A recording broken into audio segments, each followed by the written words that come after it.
ത്രിയേക ദൈവനാമത്തിന് മഹത്വമുണ്ടായിരിക്കട്ടെ. യേശുക്രിസ്തുവിൽ സ്നേഹം നിറഞ്ഞ സഹോദരി സഹോദരങ്ങളെ, വലിയ പ്രതിസന്ധികളുടെ കാലത്ത് കൂടിയാണ് നാം നീങ്ങിക്കൊണ്ടിരിക്കുന്നത്. ഹബക്കൂക്ക് പ്രവാചകൻ്റെ പുസ്തകത്തിലെ 3-ാം അധ്യായം 17-ാമത്തെ വചനമാണ് ഈ കാലഘട്ടത്തിൽ നമുക്ക് ഹൃദയത്തിൽ സ്വീകരിക്കേണ്ട ഒരു വചനം. അത്തിവൃക്ഷം പൂക്കുന്നില്ലെങ്കിലും, മുന്തിരിയിൽ ഫലങ്ങളില്ലെങ്കിലും, ഒലിവ് മരത്തിൽ കായ്കൾ ഇല്ലാതായാലും, വയലുകളിൽ ധാന്യം വിളയുന്നില്ലെങ്കിലും, ആട്ടിൻകൂട്ടം ആലയിൽ അറ്റുപോയാലും, കന്നുകാലികൾ തൊഴുത്തിൽ ഇല്ലാതായാലും, ഞാൻ കർത്താവിൽ ആനന്ദിക്കും. എൻ്റെ രക്ഷകനായ ദൈവത്തിൽ ഞാൻ സന്തോഷിക്കും. കർത്താവാണ് എൻ്റെ ബലം. നമുക്കറിയാം, അത്തിവൃക്ഷം പൂക്കാത്ത ഒരു മരം, ഒരു പൂമരത്തെ സംബന്ധിച്ചിടത്തോളം അത് പൂക്കുന്നില്ലെങ്കിൽ അത് കായ്ക്കില്ല, അതിൽ നിന്ന് ഫലമുണ്ടാവില്ല. അതുപോലെ മുന്തിരി വള്ളികൾ ഫലം പുറപ്പെടുവിക്കുന്നില്ലെങ്കിൽ അത് വെറുതെ ആയിപ്പോകും. ഫലമില്ലാത്ത ഒരു മുന്തിരി വള്ളി വെറുതെയാണ്. ഒലിവ് മരങ്ങളുടെ കാര്യമാണെങ്കിലും, കന്നുകാലിക്കൂടിൻ്റെ കാര്യമാണെങ്കിലും, ആടിൻ്റെ ആലയുടെ കാര്യമാണെങ്കിലുമൊക്കെ ആട്ടിൻകൂട്ടമുണ്ടെങ്കിലേ ആലയുള്ളൂ. അപ്പോൾ ഇതൊന്നും ഇല്ലാത്ത ഒരവസ്ഥ. ആട്ടിൻകൂടുണ്ട്, ആടില്ല. മരമുണ്ട്, പൂക്കളും കായ്കളുമില്ല. അതുപോലെ വയലുകളുണ്ട്, ധാന്യം വിളയുന്നില്ല. സത്യത്തിൽ ഈ കാലഘട്ടം ഇങ്ങനെയൊരു കാലഘട്ടമാണ്. ദേവാലയങ്ങളുണ്ട്, പക്ഷേ ആരാധനയിൽ പങ്കെടുക്കാൻ പറ്റുന്നില്ല. സ്കൂളുണ്ട്, വലിയ സ്കൂൾ കെട്ടിടങ്ങളുണ്ട്, സ്കൂളിൽ പോകാൻ പറ്റുന്നില്ല. അതുപോലെ വാഹനങ്ങളുണ്ട്, യാത്ര ചെയ്യാൻ പറ്റുന്നില്ല. വല്ലാത്തൊരു പ്രതിസന്ധിയുടെ ഒരു കെട്ടകാലമെന്നൊക്കെയാണ് എല്ലാവരും ഇതിനെക്കുറിച്ച് പറയുക. അപ്പോൾ ഇങ്ങനത്തെയുള്ള കാലത്തെ ശപിച്ചുകൊണ്ട് കഴിയുകയാണ് കുറേ മനുഷ്യർ. നമ്മുടെ സംസാര വിഷയങ്ങളെല്ലാം വീട്ടിൽ അടഞ്ഞു കിടക്കുന്ന കടകളെക്കുറിച്ചും വരാനിരിക്കുന്ന സാമ്പത്തിക മാന്ദ്യങ്ങളെക്കുറിച്ചും പ്രതിസന്ധികളെക്കുറിച്ചുമൊക്കെയാണ് നമ്മുടെ എപ്പോഴത്തെ സംസാരം. ദേവാലയങ്ങളുമായി ബന്ധപ്പെട്ടാണെങ്കിൽ ഇനി ദേവാലയങ്ങളിലേക്ക് വിശ്വാസികൾ കടന്നു വരുമോ? ഓൺലൈൻ കുർബാനകളും ഓൺലൈൻ ശുശ്രൂഷകളും കണ്ട് വീട്ടിലിരുന്ന് ആസ്വദിച്ചവർ ഇനി ദേവാലയങ്ങൾ തുറന്നു കഴിയുമ്പോൾ അവരെ ദേവാലയത്തിൽ എങ്ങനെ തിരിച്ചെത്തിക്കും? അതൊരു ചലഞ്ചാണ്, അതൊരു വെല്ലുവിളിയാണ് എന്നൊക്കെ ചിന്തിക്കുകയും ചർച്ച ചെയ്യുകയും ചെയ്യുന്ന കാലഘട്ടമാണ്. സത്യത്തിൽ ഇതൊരു വിശ്വാസത്തിൻ്റെ പരീക്ഷണ കാലഘട്ടമാണ്. 2000 വർഷം ക്രൈസ്തവ സമൂഹം ഒരു തീർത്ഥയാത്രയിലായിരുന്നു. ഒരു വലിയ തീർത്ഥയാത്രയിലായിരുന്നു ക്രൈസ്തവ സമൂഹം. നമ്മുടെ പൂർവ്വപിതാക്കന്മാർ നമുക്ക് കൈമാറി തന്ന വിശ്വാസവും കൂദാശ അനുഷ്ഠാനങ്ങളും പാരമ്പര്യങ്ങളുമൊക്കെ നെഞ്ചിലേറ്റിക്കൊണ്ട് അതൊക്കെ ചുമന്നുകൊണ്ടുള്ള ഒരു വലിയ തീർത്ഥയാത്രയാണ് നാം ഇപ്പോൾ നടത്തിക്കൊണ്ടിരുന്നത്. ആ യാത്രയിലാണ് നമുക്ക് ഇതുപോലെയുള്ളൊരു വലിയ പ്രതിസന്ധിയിൽ നമ്മൾ എത്തിച്ചേർന്നിരിക്കുന്നത്. അതോടുകൂടി കുറേ ആളുകളുടെയൊക്കെ ഹൃദയത്തിലെ വിശ്വാസ മേഖലകൾ സ്നേഹം തണുത്തുപോയൊരവസ്ഥ, ദൈവത്തെ പഴിക്കുന്ന അവസ്ഥ, മതത്തെ പഴിക്കുകയും വിധിക്കുകയും ചെയ്യുന്നതിൽ സന്തോഷം കണ്ടെത്തുന്ന അവസ്ഥ, ദൈവിക ശുശ്രൂഷകരെ പരിഹാസ വിഷയമായി കാണുന്ന അവസ്ഥ, ഇതൊക്കെ ഈ കാലഘട്ടത്തിൽ കുറേയെല്ലാം ഉണ്ടായിട്ടുണ്ട്.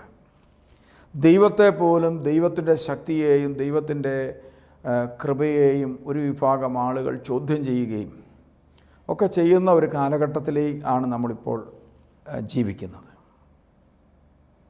ഈ അടുത്ത കാലത്ത് ഒരു വ്യക്തി പരസ്യമായിട്ട് മതങ്ങൾക്കെതിരായിട്ട് ലോകത്തിലെ ഏറ്റവും കൂടുതൽ സന്തോഷം അനുഭവിക്കുന്ന രാജ്യം ഏതാണെന്ന് അദ്ദേഹം ചോദിച്ചിട്ട് ആ രാജ്യത്തിൻ്റെ പേര് പറഞ്ഞ ശേഷം അദ്ദേഹം തന്നെ പറഞ്ഞു, ആ രാജ്യത്തിൻ്റെ പ്രത്യേകത അവിടെ ദൈവവും ഇല്ല, മതവും ഇല്ല, അതുകൊണ്ടാണ് അവരെല്ലാവരും സന്തോഷിക്കുന്നത്. അദ്ദേഹത്തിൻ്റെ കാഴ്ചപ്പാടാണ് അദ്ദേഹം പറഞ്ഞതെങ്കിലും എന്നെ അത്ഭുതപ്പെടുത്തിയത് സഭാ ശുശ്രൂഷകരടക്കം വൈദികരടക്കം അനേകം പേർ പങ്കെടുത്തിരുന്ന ആ മീറ്റിങ്ങിൽ ഒരു 90% പേരും അദ്ദേഹം പറഞ്ഞ വാക്കുകൾ കേട്ട് കൈയടിച്ചു. എന്ന് പറഞ്ഞാൽ യേശുക്രിസ്തുവിനെ കുരിശിക്കാൻ കൊണ്ടുവന്ന് നിർത്തിയപ്പോൾ അവനെ ക്രൂശിക്കുക എന്ന് ആർത്തു വിളിച്ച ഒരു സമൂഹത്തെ പോലെയാണ് പലപ്പോഴും ജനക്കൂട്ടം. അപ്പോൾ അവരുടെയൊക്കെ മനസ്സിൻ്റെ പ്രത്യേകത എന്താണ്? ആഴപ്പെട്ട ഒരു വിശ്വാസമോ ആഴപ്പെട്ട ഒരു ദൈവാനുഭവമോ ഒന്നും ഹൃദയത്തിൻ്റെ ആഴങ്ങളിലില്ല. മറ്റൊരു വിധത്തിൽ പറഞ്ഞാൽ വ്യക്തിപരമായ ഒരു ദൈവബന്ധം സത്യത്തിൽ ഈ മനുഷ്യർക്കില്ലെന്നാണ് അതിനർത്ഥം. അപ്പോൾ നമ്മുടെ വിശ്വാസ മേഖലകളുടെ പരീക്ഷണ കാലഘട്ടമാണ് ഈ കാലഘട്ടം. ഇപ്പോൾ ഇവിടെ ഈ ഹബക്കൂക്ക് പ്രവാചകൻ ഇതാ പറഞ്ഞ് അവസാനിപ്പിക്കണം. അദ്ദേഹത്തിൻ്റെ പുസ്തകം പറഞ്ഞ് അവസാനിപ്പിക്കുന്നത് ഇങ്ങനെയാണ്. അദ്ദേഹം പറയുകയാണ്, അത്തിവൃക്ഷം പൂക്കുന്നുണ്ടോ ഇല്ലയോ എന്നുള്ളത് എൻ്റെ വിഷയമല്ല. മുന്തിരി ഫലങ്ങൾ പുറപ്പെടുവിക്കുന്നുണ്ടോ ഇല്ലയോ എന്നുള്ളത് എൻ്റെ പ്രശ്നമല്ല. ഒലിവ് മരത്തിൽ കായ്കളുണ്ടോ ഇല്ലയോ എന്നുള്ളത് ഞാൻ നോക്കുന്നില്ല. വയലിൽ ധാന്യം വിളയുന്നുണ്ടോ ഇല്ലയോ എന്നുള്ളത് എൻ്റെ പ്രശ്നമല്ല. ആട്ടിൻകൂട്ടം ആലയിൽ നിന്ന് അറ്റുപോയി അനാഥമായി കിടക്കുന്ന ശൂന്യമായി കിടക്കുന്ന ആല, അതും എൻ്റെ പ്രശ്നമല്ല, എനിക്കത് വിഷയമല്ല. ഇങ്ങനെയൊക്കെ ആണെങ്കിലും ഞാൻ എൻ്റെ കർത്താവിൽ ആനന്ദിക്കും. ഈ കാലഘട്ടത്തിൽ ഒരു യഥാർത്ഥ വിശ്വാസിയുടെ അടിസ്ഥാന ലക്ഷണം ഈ പ്രതിസന്ധികളുടെയൊക്കെ മധ്യത്തിൽ ഈ ഭൂമുഖത്തെ മുഴുവനും സൃഷ്ടിച്ച് ഈ ഭൂമുഖത്തേക്ക് ഇറങ്ങി വന്ന് നമ്മെ രക്ഷിക്കാൻ വേണ്ടി പാടുപീഡകളേറ്റ ക്രിസ്തുവിൽ സന്തോഷിക്കാനും ആനന്ദിക്കുവാനും നമുക്ക് കഴിയുക. മറ്റൊരു വിധത്തിൽ പറഞ്ഞാൽ ദൈവവുമായിട്ടുള്ള ആനന്ദിക്കുക എന്ന് പറഞ്ഞാൽ പ്രതിസന്ധിയും പ്രയാസം വരുമ്പോൾ ചിരിച്ചുകൊണ്ടിരിക്കണമെന്നല്ല അർത്ഥം. ഈ പ്രതിസന്ധികളുടെ മധ്യത്തിൽ ദൈവം നൽകുന്ന ഒരു സമാധാനത്തിലും സന്തോഷത്തിലും ദൈവബന്ധത്തിലും ദൈവവുമായിട്ടുള്ള റിലേഷൻഷിപ്പിലും എനിക്ക് കഴിയാൻ പറ്റുന്നുണ്ടോ എന്നുള്ളത് വളരെ നിർണായകമായൊരു ഘടകമാണ്. നമ്മുടെ വിശ്വാസം പരീക്ഷിക്കപ്പെടുന്ന കാലഘട്ടമാണ്. അപ്പോൾ പ്രവാചകൻ ഇവിടെ പറയുകയാണ്, കർത്താവായ ദൈവമാണ് എൻ്റെ ഫലം, എൻ്റെ ബലം കർത്താവായ ദൈവമാണ്. നമ്മൾ ധ്യാനങ്ങളൊക്കെ കൂടി വചനങ്ങളൊക്കെ കേട്ടു, ധ്യാന കേന്ദ്രങ്ങളിൽ പോയി പ്രഘോഷകരായി ശുശ്രൂഷകരായി വരദാനങ്ങളിലൂടെ ശുശ്രൂഷിച്ചു. ഇപ്പം അങ്ങനെ ശുശ്രൂഷിച്ചിരുന്ന പല ആളുകളും ഇപ്പോൾ ധ്യാന കേന്ദ്രങ്ങളിലെ കൗൺസിലേഴ്സൊക്കെ ആയിരുന്നു സാധാരണക്കാരായ മനുഷ്യർ, ഫുൾ ടൈം ശുശ്രൂഷകരായിരുന്നിട്ടുള്ളവരുണ്ട്. ധ്യാന കേന്ദ്രങ്ങളൊക്കെ അടച്ചുപൂട്ടിയിട്ടിരിക്കുകയാണ്. അവർ ആ ശുശ്രൂഷകളൊക്കെ വേണ്ടെന്ന് വെച്ചിട്ട് ശുശ്രൂഷ ചെയ്യാൻ സാധിക്കുകയില്ല. വ്യക്തികളെ പോയി വീട്ടിൽ പോയി കാണാൻ പറ്റുന്നില്ല. വ്യക്തികൾക്ക് ഇങ്ങോട്ട് വന്ന് നമ്മളെ കാണാൻ സാധിക്കുന്നില്ല. ഇങ്ങനത്തെ സാഹചര്യങ്ങളിൽ ഇതാ ശുശ്രൂഷാ മണ്ഡലങ്ങൾ ശുഷ്കിച്ചു പോയപ്പോൾ സ്വാഭാവികമായും ആ ശുശ്രൂഷയുമായി ബന്ധപ്പെട്ട് ജീവിച്ചിരുന്നവരുടെ വരുമാനങ്ങൾ നിലച്ചു പോയിട്ടുണ്ട്. ജീവിക്കാൻ വേണ്ടി അവർ മറ്റ് ജോലികളിൽ ചിലപ്പോൾ പോകേണ്ടി വരും. ചിലർ കൃഷിയിടങ്ങളിലേക്ക് തിരിഞ്ഞു, ചിലർ മറ്റ് ചില ബിസിനസ് കാര്യങ്ങളൊക്കെ ചെയ്ത് ഭക്ഷണ സാധനങ്ങളൊക്കെ ഉണ്ടാക്കി വിറ്റു, ചിലർ മാസ്കുകളൊക്കെ ഉണ്ടാക്കി തയ്ച്ചു കൊടുക്കുന്നു. അങ്ങനെ മറ്റ് ജോലികളിലേക്കെല്ലാം കടന്ന് അവർ ജോലി ചെയ്ത് കഷ്ടപ്പെടുമ്പോൾ ചിലരുടെ വിശ്വാസ മേഖല അങ്ങ് തണുത്തു പോവുകയാണ്. ചിലർ മറ്റുള്ളവരെ കുറ്റപ്പെടുത്തിക്കൊണ്ടിരിക്കുകയാണ്. ഞങ്ങളെ ആരും കാണുന്നില്ലല്ലോ, ഞങ്ങളെ ആരും അറിയുന്നില്ലല്ലോ എന്നോർത്ത് കുറ്റപ്പെടുത്തുന്നവരുമുണ്ട്. ഇങ്ങനെയുള്ള ഒരു പ്രത്യേക സാഹചര്യത്തിൽ ഇതാ ഈ ഹബക്കൂക്ക് പ്രവാചകൻ്റെ ഒരു നിലപാട്, ഒരു വിശ്വാസിയുടെ നിലപാടാണ്, എൻ്റെ ബലം എൻ്റെ ആട്ടിൻകൂട്ടവും ആലയുമല്ല, എൻ്റെ ബലം തളിർത്തു നിൽക്കുന്ന മുന്തിരിവള്ളികളല്ല, എൻ്റെ ബലം കായ്ച്ചു നിൽക്കുന്ന അത്തിവൃക്ഷങ്ങളല്ല, എൻ്റെ ബലം ദൈവമാണ്. എൻ്റെ ബലം എൻ്റെ ശുശ്രൂഷയല്ല. എൻ്റെ ബലമെന്ന് പറയുന്നത് ദേവാലയങ്ങളല്ല. എൻ്റെ ബലമെന്ന് പറയുന്നത് എൻ്റെ ബിസിനസ്സല്ല. എൻ്റെ ബലമെന്ന് പറയുന്നത് എൻ്റെ വരുമാനമല്ല. ഇങ്ങനെ ഭൗതികതയിൽ കേന്ദ്രീകൃതമായി ദൈവത്തെ അളക്കുന്ന ഒരു കാലഘട്ടത്തിലൂടെയാണ് നമ്മൾ കഴിഞ്ഞ കാലങ്ങൾ കടന്നു പോകുന്നത്. നമ്മളൊരു ധ്യാനകേന്ദ്രം നല്ല ധ്യാനകേന്ദ്രമാണെന്ന് എങ്ങനെ തിരിച്ചറിയുന്നത്? ആ ധ്യാനത്തിൽ കൂടിയ അനേകം പേർക്ക് കടബാധ്യതകൾ മാറി, രോഗങ്ങൾ മാറി, പ്രതിസന്ധികൾ മാറിയെങ്കിൽ നമ്മൾ ആ ധ്യാനകേന്ദ്രം നല്ല ധ്യാനകേന്ദ്രം എന്ന് പറയും. അതൊക്കെ ദൈവം നമുക്ക് തരുന്നതാണ്. എന്നാൽ ഒരു ധ്യാനഗുരു പറയുകയാണ്, ഞാൻ നിങ്ങളുടെ ഭൗതികമായ ഒരു കാര്യത്തിന് വേണ്ടി പ്രാർത്ഥിക്കാൻ തയ്യാറല്ല. നിങ്ങൾ മാനസാന്തരപ്പെടണം, നിങ്ങളുടെ ജീവിതം നിങ്ങൾ മാറ്റണം, നിങ്ങൾ എളിമപ്പെടണം എന്നൊക്കെ പറഞ്ഞ് ധ്യാനം നടത്തിയാൽ, എനിക്ക് അങ്ങനത്തെ ഒരു ധ്യാനഗുരുവിനെ പരിചയമുണ്ട്. അദ്ദേഹത്തിൻ്റെ ധ്യാനത്തിൻ്റെ പ്രത്യേകത, അദ്ദേഹം ധ്യാന കേന്ദ്രത്തിൽ ചെന്ന് കഴിഞ്ഞാൽ അവിടെ ധ്യാന കേന്ദ്രത്തിൽ ഒരു സൗകര്യവുമില്ല, ഒരു പ്രാഥമിക സൗകര്യങ്ങളുമില്ല. മാത്രമല്ല മുട്ടുമേൽ മണലിലൊക്കെ നിന്ന് വേണം പ്രാർത്ഥിക്കാൻ. ധ്യാനത്തിൻ്റെ ഇടയ്ക്ക് വീടുകളിൽ ഭിക്ഷാടനത്തിന് വിടും. ധ്യാനത്തിന് വന്നവരെ കഞ്ഞിയൊക്കെ മാത്രമേ ഉള്ളൂ. സത്യത്തിൽ അങ്ങനെ. പിന്നെ അതുപോലെ മാനസിക രോഗികളെ കുളിപ്പിക്കാൻ വിടും. ഈ പോകുന്നവരെല്ലാം ഇങ്ങനെയൊക്കെ അയക്കും, മാഗസിനൊക്കെ കൊടുത്ത് വരും, ഇത് വിറ്റിട്ട് എന്തെങ്കിലും കിട്ടുകയാണെങ്കിൽ കൊണ്ടുപോകും, അതുകൊണ്ട് വേണം നമുക്ക് കഞ്ഞി വെക്കാൻ ധ്യാന എന്നൊക്കെ പറയുന്ന ഒരു ധ്യാനഗുരുവിനെ എനിക്ക് പരിചയമുണ്ട്. കേരളത്തിൽ ആ ധ്യാനകേന്ദ്രം കാര്യമായിട്ട് വളർന്നില്ല. അവിടെ ധ്യാനത്തിന് പോയ കുറച്ച് പേരെ എനിക്ക് പരിചയമുണ്ട്. അവർ ഇവിടെ ധ്യാനകേന്ദ്രം തുടങ്ങിയപ്പോൾ ഇപ്പോൾ എന്നോട് വളർന്നു പോയവർ പറഞ്ഞ ഇതാണ്, നല്ലൊരു അച്ഛനാണ്, പക്ഷേ അച്ഛന് തലയ്ക്കെന്തോ സുഖക്കുറവുണ്ടെന്ന് തോന്നുന്നു. പിന്നീടാണ് ഞാൻ ഈ അച്ഛനെക്കുറിച്ച് അറിഞ്ഞപ്പോൾ വളരെ വിശുദ്ധനായൊരു വൈദികൻ. ആ വൈദികൻ സുവിശേഷത്തിൻ്റെ ചൈതന്യത്തിലൂടെ ഒരു വ്യക്തിയെ വന്നു കഴിഞ്ഞാൽ അവനെ യേശുവാക്കി രൂപാന്തരപ്പെടുത്താനായിട്ടാണ് പരിശ്രമിക്കുന്നത്. ആ ധ്യാനകേന്ദ്രവും ആ ധ്യാനഗുരുവിനും അധികം ആളുകളെ ധ്യാനിപ്പിക്കാൻ കിട്ടിയില്ല. കാരണം നമ്മൾ ധ്യാനിക്കാൻ പോകുന്ന ആളുകളിൽ നല്ല ശതമാനം പേരും യേശുവിനെ കണ്ടെത്താൻ വേണ്ടി അല്ല ധ്യാനിക്കാൻ പോകും. എനിക്ക് യേശുവിനെ ഒന്ന് കാണിച്ചു തരാമോ? ഇന്ന് വരെ ഞാൻ ധ്യാനകേന്ദ്രം തുടങ്ങി എത്രയോ വർഷമായി സത്യത്തിൽ ധ്യാനം നടത്തുന്നു. ഒരാൾ എൻ്റെ അടുത്ത് വന്നിട്ട്, ഞാൻ ഇവിടെ ധ്യാനിക്കാൻ വന്നതാണ്, എനിക്ക് പിതാവേ അല്ലെ അച്ഛാ, എനിക്ക് യേശുവിനെ ഒന്ന് കാണിച്ചു തരണം, എനിക്ക് യേശുവിനെ കണ്ടിട്ട് പോകണം, എനിക്കത് മതി, എനിക്ക് വേറെ ഒന്നും വേണ്ട, യേശുവിനെ കണ്ടാൽ മതി. അതാണല്ലോ ഒരു ധ്യാനകേന്ദ്രം. നമ്മൾ യേശുവിനെ കാണിച്ചു കൊടുക്കുക എന്നുള്ള ഒരു ധ്യാനകേന്ദ്രത്തിൻ്റെ ലക്ഷ്യം തന്നെ അതാണ്. എന്നാൽ ഈ ആവശ്യവുമായി ധ്യാനകേന്ദ്രത്തിൽ എൻ്റെ ലൈഫിൽ ഇത്രയും വർഷമായിട്ട് 20 വർഷമായി ഞാൻ ധ്യാനം നടത്തുന്നത്. 2000 മുതൽ 2020 21ാമത്തെ വർഷമാണ് ധ്യാന ശുശ്രൂഷകൾ നടത്തുന്നത്. ഇന്നേ വരെ ഒരു മനുഷ്യൻ വന്നിട്ട് എൻ്റെ അടുത്ത് എനിക്ക് യേശുവിനെ കാണിച്ചു തരണം, എനിക്കത് മതി. ഫിലിപ്പോസൊക്കെ പറയുന്നുണ്ടല്ലോ യോഹന്നാൻ്റെ സുവിശേഷത്തിലെ 14ാം അധ്യായത്തിൽ, പിതാവിനെ കാണിച്ചു തരിക, ഞങ്ങൾക്കത് മതി എന്ന് പറയുന്നത് പോലെ പറയുന്ന ഒരു വ്യക്തിയെയും എൻ്റെ ലൈഫിൽ കാണാൻ പറ്റിയിട്ടില്ല. പിന്നെ ആരോ ധ്യാനകേന്ദ്രത്തിൽ വന്നത്?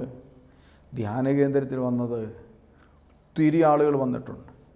ഇരിക്കക്കള്ളി ഇല്ലാത്ത രീതിയിൽ ആളുകൾ വന്നിട്ടുണ്ട് ധ്യാനകേന്ദ്രത്തിൽ. രാവും പകലും രാത്രിയിലും സമയം കൊടുക്കാനില്ലാത്തതുകൊണ്ട് രാത്രിയിൽ 10 മണിക്കും വെളുപ്പാങ്കാലത്തും ഒക്കെ സമയം കൊടുക്കേണ്ടി വന്നിട്ടുണ്ട് പലരുമായിട്ട് സംസാരിക്കാൻ. അത്യാവശ്യമായി കാണണം. ഞങ്ങൾ വിദേശത്തു നിന്നാണ് വരുന്നത്.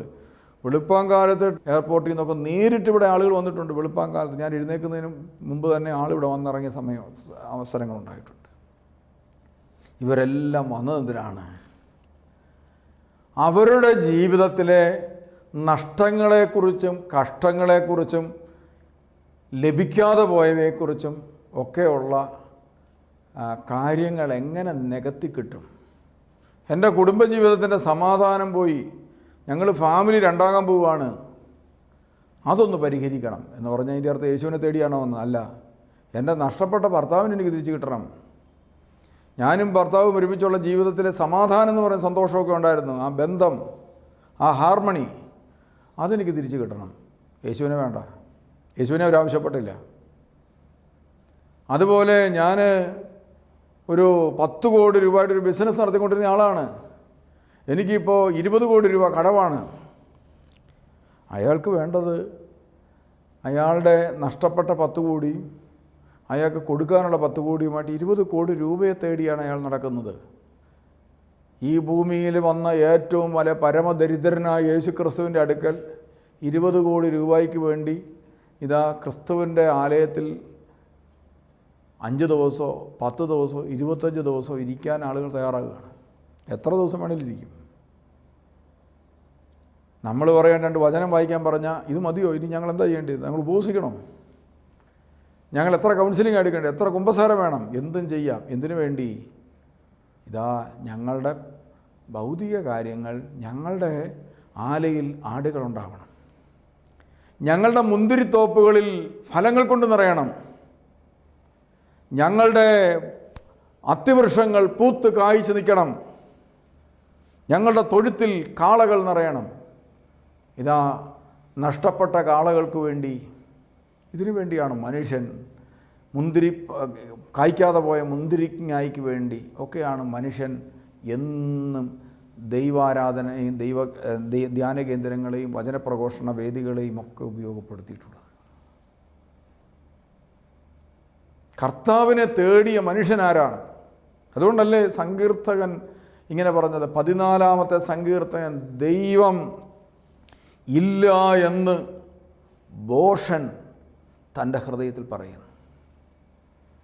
ദൈവത്തെ തേടുന്ന ജ്ഞാനിയുണ്ടോ എന്ന് ദൈവം ഭൂമിയിലേക്ക് നോക്കുന്നു. എത്ര മനോഹരമായ ഒരു സങ്കീർത്തനമാണ് ഈ സങ്കീർത്തനം, 14-ാമത്തെ സങ്കീർത്തനം. നമുക്ക് ആ വചനം ഒന്ന് വായിക്കാം. അവിടെ പറയുന്നത്, കർത്താവ് സ്വർഗത്തിൽ നിന്ന് മനുഷ്യമക്കളെ നോക്കുന്നു, ദൈവത്തെ തേടുന്ന വിവേകികളുണ്ടോ എന്ന് അവിടുന്ന് ആരായുന്നു.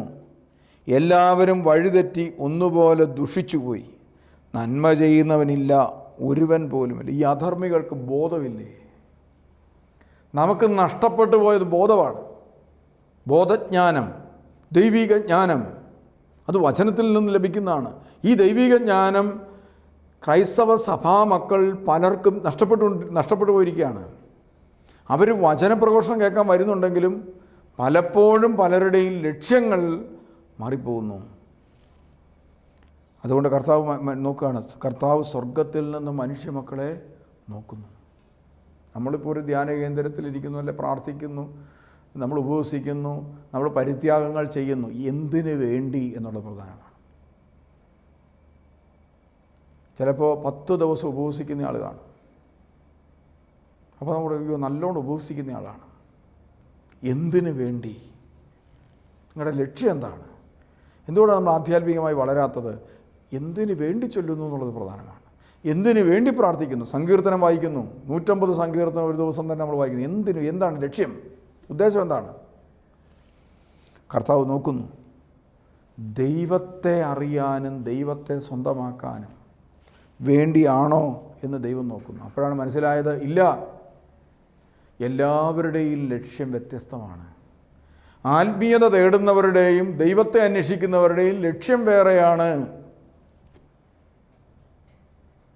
ഹബക്കൂക്ക് പ്രവാചകൻ പറയുകയാണ്, എൻ്റെ ബലം കർത്താവാണ്. ഈ ഒരു അനുഭവത്തിലേക്ക് നമ്മളെ കൂട്ടിക്കൊണ്ടു പോകാനാണ് ഈ പ്രതികൂല കാലം ദൈവം നമുക്ക് നൽകിയത്. ഈ പ്രതികൂല കാലം ദൈവം നമുക്ക് നൽകിയത്, ഇതാ എല്ലാം അറ്റുപോയാലും ദൈവമാണ് എൻ്റെ ജീവിതത്തിൻ്റെ ബലമെന്ന്. രോഗഗ്രസ്തരായാൽ പോലും നമുക്കറിയാം, ഒരു വ്യക്തി രോഗിയായാൽ, പണ്ടുകാലത്തെ രോഗികളായാൽ എല്ലാവരും കാണാൻ വരുമായിരുന്നു. ഇപ്പോൾ കൊറോണ രോഗമായതുകൊണ്ട് ആരും കാണാനും ആ ഭാഗത്തേക്ക് പോലും വരികയില്ല. പലരും മാനസികമായി തന്നെ തകർന്നു പോവുകയാണ്. ചിലർ ICUവിൽ കിടന്ന് വിഷമിക്കുന്നു, ചിലർ ഹോസ്പിറ്റലുകളിലാണ്, ചിലർ ക്വാറൻറ്റൈനിലാണ്, ചിലർ മുറിയിൽ തന്നെ കൊറോണ പിടിച്ച് ക്വാറൻറ്റൈൻ കിടക്കുകയാണ്. ഓർക്കുക, നിങ്ങൾ ദുർബലരാകുന്നുണ്ടോ? നിങ്ങൾ തളർന്നു പോകുന്നുണ്ടോ? നിങ്ങളുടെ കെട്ടിടമൊക്കെ ചിലപ്പോൾ നിങ്ങൾ ഒരുപക്ഷെ നിങ്ങളുടെ ബിസിനസ്സൊക്കെ പൂട്ടിയിട്ടിരിക്കുകയാണ്. നിങ്ങൾ തളർന്നു പോകുന്നുണ്ടോ? ഉണ്ടെങ്കിൽ ഓർത്തോണം, ദൈവം നിങ്ങൾക്ക് ബലമായിട്ടില്ല, ദൈവം നിങ്ങളുടെ ശക്തിയായി മാറിയിട്ടില്ല, ദൈവം നിങ്ങളുടെ കർത്താവായി മാറിയിട്ടില്ല എന്നാണ് അതിനർത്ഥം. അപ്പോൾ ഈ പരീക്ഷണങ്ങളുടെ കാലഘട്ടത്തിൽ നാം ഈ കാലഘട്ടത്തിൻ്റെ സാക്ഷിയാകണം. എൻ്റെ ദൈവം എൻ്റെ കർത്താവാണ്. അതുകൊണ്ട് അത്തിവൃക്ഷം പൂക്കുന്നില്ലെങ്കിലും മുന്തിരിച്ചെടിയിൽ കായ്കളില്ലെങ്കിലും കർത്താവാണ് എൻ്റെ ബലം, ശക്തി എന്ന് ചിന്തിക്കാൻ കഴിയുന്ന ഒരവസ്ഥയിലേക്ക് നമ്മുടെ മനസ്സിനെ ഉയർത്തുവാൻ നമുക്ക് കഴിയണമെന്ന് ഈ അവസരത്തിൽ പ്രത്യേകം ഓർമ്മിപ്പിക്കുകയാണ്. കാരണം ഇനി കൂടുതൽ വലിയ സാമ്പത്തിക പ്രയാസങ്ങളും ബുദ്ധിമുട്ടുകളുമൊക്കെ ഉണ്ടാകാനുള്ള സാധ്യതകൾ കാണുന്നുണ്ട്. ദൈവത്തിൻ്റെ കരുണയിലും കൃപയിലും നമ്മൾ നന്നായി ആശ്രയിക്കേണ്ട, അതോടൊപ്പം ദൈവത്തിൻ്റെ ശക്തിയെ തിരിച്ചറിയേണ്ട. നമുക്കറിയാം, ഒരു ചെറിയ വൈറസല്ല, മനുഷ്യനെ സംഹരിക്കാൻ കഴിവുള്ള വൈറസുകളുടെ ആക്രമണം കൊണ്ട് പോലും ഭൂമുഖം നിശ്ചലമാകുമെങ്കിൽ നമുക്കെന്ത് സുരക്ഷിതത്വമാണ് ഈ ഭൂമിയിൽ ആർക്കെങ്കിലും നൽകാൻ സാധിക്കുക? അവിടെയാണ് ഒരു ദൈവ പൈതൽ തന്നെ സൃഷ്ടിച്ച ദൈവത്തെ ആരാധിച്ചുകൊണ്ട്, ഈ ഭൂമുഖത്തെ മുഴുവനും നിയന്ത്രിച്ച് നിർത്തുന്ന ദൈവത്തെ ആരാധിച്ചുകൊണ്ട് അവൻ്റെ ശക്തിയെ തിരിച്ചറിയേണ്ട കാലഘട്ടം, സമയം. ഇനി എല്ലാം നിയന്ത്രിക്കുന്നവൻ ദൈവമാണ്. കാറ്റിനെ നിയന്ത്രിച്ച് നിർത്തുന്നു, കടലിനെ നിയന്ത്രിച്ച് നിർത്തിയിരിക്കുന്നു, കാലാവസ്ഥയെ നിയന്ത്രിച്ച് നിർത്തിയിരിക്കുന്നു, രോഗങ്ങളെ നിയന്ത്രിച്ച് നിർത്തിയിരിക്കുന്നു, രോഗാണുക്കളെ നിയന്ത്രിച്ച് നിർത്തിയിരിക്കുന്നു. നമ്മൾ ഈ ഭൂമിയിലൂടെ നടക്കുമ്പോൾ എന്തെല്ലാം രോഗാണുക്കളാണ്. അതിനെയൊക്കെ നിയന്ത്രിച്ച് നിർത്തുന്നവൻ ദൈവമായതുകൊണ്ടാണ് ഇതൊന്നും നമ്മളെ കീഴടക്കാതെ പോകുന്നത്. എന്നാൽ ചെറിയൊരു രോഗം നമ്മളെ പിടിപെട്ട് കഴിഞ്ഞപ്പോൾ തന്നെ ഭൂമുഖം മുഴുവനും നിശ്ചലമാക്കാൻ അത് പര്യാപ്തമാണെങ്കിൽ ഈ ഭൂമിയിലേക്ക് കിടക്കുന്ന വൈറസുകളെല്ലാം കൂടി ഇളകിയാലത്തെ അവസ്ഥ എന്താ? നമുക്ക് നമ്മുടെ കർത്താവിനെ ആരാധിക്കാം, നമ്മുടെ കർത്താവിൽ നമുക്ക് ശരണപ്പെടാം, കർത്താവിൻ്റെ ശക്തിയിൽ നമുക്ക് നമ്മുടെ ജീവിതത്തെ നമുക്ക് വിട്ടുകൊടുക്കുവാനായിട്ട് നമുക്ക് തയ്യാറാകാം. അതിന് ദൈവത്തിൻ്റെ പരിശുദ്ധാത്മാവ് കൃപാവരങ്ങളും അനുഗ്രഹങ്ങളും സമൃദ്ധമായി നൽകട്ടെ എന്ന് പ്രാർത്ഥിക്കുന്നതോടൊപ്പം തിരുവചനത്തിലേക്ക് നിങ്ങളുടെ ജീവിതത്തെ, വചനത്തെ വായിക്കുക മാത്രമല്ല അതിനെ വിശ്വസിക്കുക, ദൈവത്തെ തേടുന്ന ഒരു വിവേകിയായി മാറുക, തമ്പുരാൻ്റെ അടുക്കിലേക്ക് കൂടുതൽ അടുക്കുവാൻ പരിശ്രമിക്കണമെന്ന് ഓർമ്മപ്പെടുത്തിക്കൊണ്ട് ഞാൻ അവസാനിപ്പിക്കുന്നു. ദൈവം നിങ്ങളെ സമൃദ്ധമായി അനുഗ്രഹിക്കട്ടെ.